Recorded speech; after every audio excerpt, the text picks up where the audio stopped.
Assalomu alaykum hurmatli televizor ko'ruvchilar. Uyg'ur televiziyasining kundalik xabarlarini ko'rishinglarni qarshi olamiz.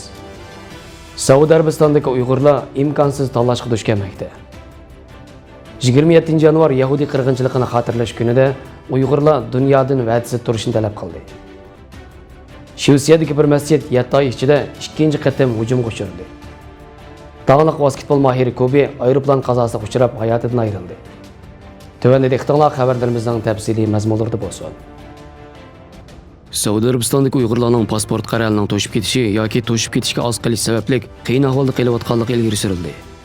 Fransiya agentligining xabar qilishicha, navbatda Saudiyadagi Xitoy elchixonasining Uyg'urlarga pasport uzartib berishni to'xtatganligi sababli ular pasportsiz qilish yoki Xitoyga qaytib lagerlarga qamlashlik imkonsiz bir talashga duch kelmoqda ekan.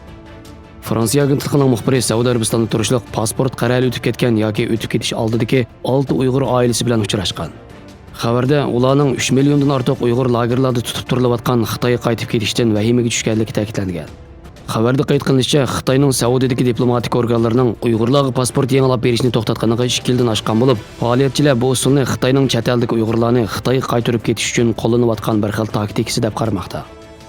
Xabarda Madinada o'qiyotgan 30 yoshlardagi bir Uyg'ur o'quvchining so'zi naql keltirilgan bo'lib, ular yo mening pasportimni yangilab berish kerak yoki men fuqarolikdan voz kechishim kerak. Ular bizni hech qanday qimmati yo'q odamlardek his qildirmoqda degan. Norvegiya turishliq Uyg'ur faoliyatchi Abdulla Ayubning Fransiya agentligiga bildirishicha, Xitoyning chet eldagi Uyg'urlarga pasport yangilab berishni rad qilishi ularni imkonsiz ahvolga tushirib qo'yib, Xitoyga qaytarib ketishga majburlashdagi bir xil strategiyasi ekanligini, agar qaytib qolsa, ularni kutib turgani tutqun qilinish ekanligini ta'kidlagan. Saudiya Arabiston Xitoyning 2017 yili boshlagan Sharq Turkistondagi keng ko'lamli tutqunida Beijingni qo'llab kelgan edi.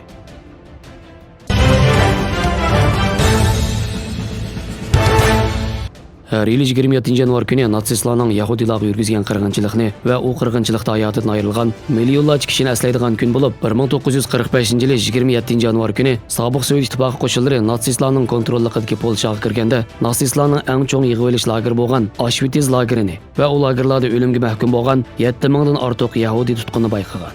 Auschwitz lageri ozod qilingan shu kundan boshlab dunyo miqyosida Yahudi qirg'inchiligini xotirlash kuni sifatida xotirlanib kelinmoqda. Bu kun munosabati bilan dunyoning har qaysi joylarida turli faoliyatlar o'tkazilib, insoniyat tarixidagi bir qaradoq hisoblanadigan mazkur qo'rqinchli tarixning qayta takrorlanmasligi uchun chaqiriqlar e'lon qilindi. Amerika Tashqi ishlar ministrligi bu haqda e'lon qilgan bayonotida Yahudi qirg'inchiligida ziyonkashlik uchirg'uvchilardan hol so'rash bilan birga bu tarixning takrorlanmasligi kerakligini ta'kidladi.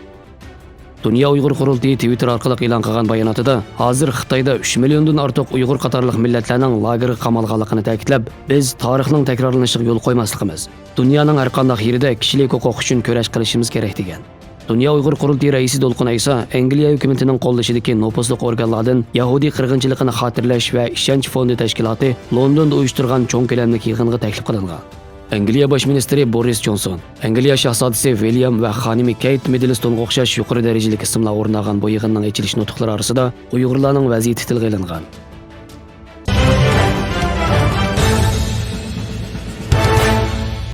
Shvesiyaning Göteborg shahridagi Mölndal doktorxonasining masjidi 7 oy ichida 2 qatim irqchi hujumga uchradi. Shvesiyadagi Farqli Xalqlar partiyasi boshlig'i Mikael Yüksel masjidga kirgan kimligi noma'lum kishi yoki kishilarning Qur'oni Karimni yirtib, tomlarga haqoratli so'zlarni yozib qo'yganligini aytdi.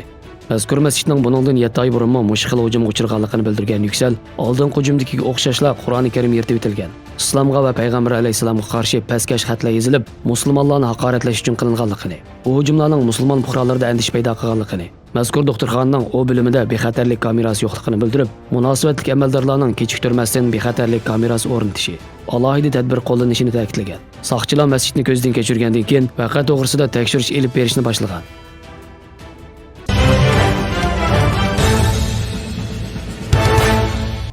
Amerikalik taniqli basketbolchi Kobe Bryant Kaliforniyada tik uchar aeroplan qazosida hayotidan ayrildi. 26 yanvar kuni Los Angeles bozori soqchi boshlig'i Amerika basketbol birlashmasining dunyoga mashhur 41 yoshli mahiri Kobe Bryantning Calabasas shahrida tik uchar aeroplan qazosiga uchrab, jonidan ayrilganligi to'g'risidagi xabarlarni jazmlashtirdi. Kobe Bryant va 13 yoshli qizi Gianna hayotidan ayrilgan tik uchar aeroplan qazosida jami 9 odamning o'lganligi bildirilgan bo'lsa-mu, boshqa 7 odamning kimligi va qazoning yuz berish sababi to'g'risida ma'lumot berilmadi. Federativ Aviasiya tarmoqi bayonotchisi Allen Knitzer bayonot berib, Sikorsky C-76 tipli tik uchar aeroplanining tushib ketish sababining hozircha aniqlanmaganligini aytgan. Tik uchar aeroplan qazosida jinidan ayrilgan Kobe Bryant Amerika basketbol birlashmasining Los Angeles Lakers formasini kiygan 20 yildan buyon sonsizlagan g'alaba va rekordlarni yaratgan edi. Amerika prezidenti Donald Trump Twitter adresi tarqatgan uchurda Bryantning Kaliforniyada bir tik uchar aeroplan qazosida jinidan ayrilganligiga ishorat qilib, qo'rqinchli bir xabar dedi. Xabarlarimizni ko'rganingizga rahmat. Ko'rishguncha omon bo'linglar. Xayr xo'sh. Allohga omonat.